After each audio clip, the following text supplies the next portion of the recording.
इंदौर में चाकू दिखाकर इंजीनियर के साथ लूट की कोशिश की गई है। बदमाशों ने चाकू निकालकर युवक को पहले तो धमकाया है। इसके साथ ही एक्टिवा छोड़कर मौके से भाग खड़ा हुआ इंजीनियर शिवम। सीसीटीवी कैमरे में ये पूरी की पूरी वारदात कैद हो जाती है। आरोपियों की तलाश में इस वक्त हीरानगर थाना पुलिस जांच पड़ताल में जुटी हुई है। तस्वीर इस वक्त आपके टेलीविजन स्क्रीन पर IBC 24 आपको इस वक्त दिखा रहा है। देखिए कि किस तरह से ये लुटेरे यहाँ पे खड़े हुए हैं और इसके साथ ही किस तरह से अंशुल मुकाती जुड़ गए ज्यादा जानकारी के साथ। अंशुल, क्या पूरा घटनाक्रम है?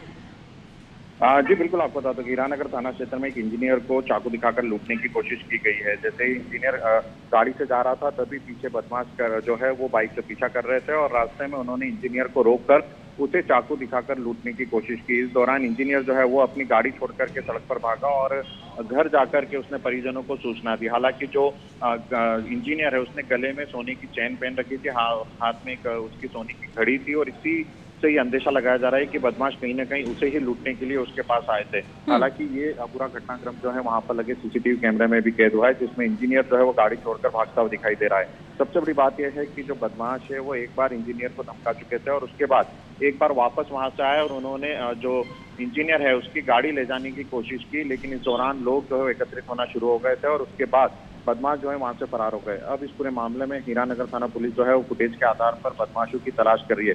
लेकिन सबसे बड़ी बात यह है कि दिन दहाड़े इंजीनियर को इस तरह से लूटने का प्रयास जो है वो बीच सड़क पर बदमाशों के द्वारा किया जा रहा है। फिलहाल बिल्कुल, वाकई में अंशुल, सवाल तो कई उठ रहे हैं। दिन दहाड़े यहाँ पे शाम के वक्त बच्चे खेल रहे थे, उनको वहां से किडनैप कर लिया गया। दिन दहाड़े इस तरह की लूट की वारदात को अंजाम दिया जा रहा है। आखिर लॉ एंड ऑर्डर किस दिशा में जा रहा है, ये सबसे बड़ा सवाल है। नजर बना के रखिएगा, अपडेट आपसे आगे भी लेंगे। शुक्रिया जानकारी साझा करने के लिए।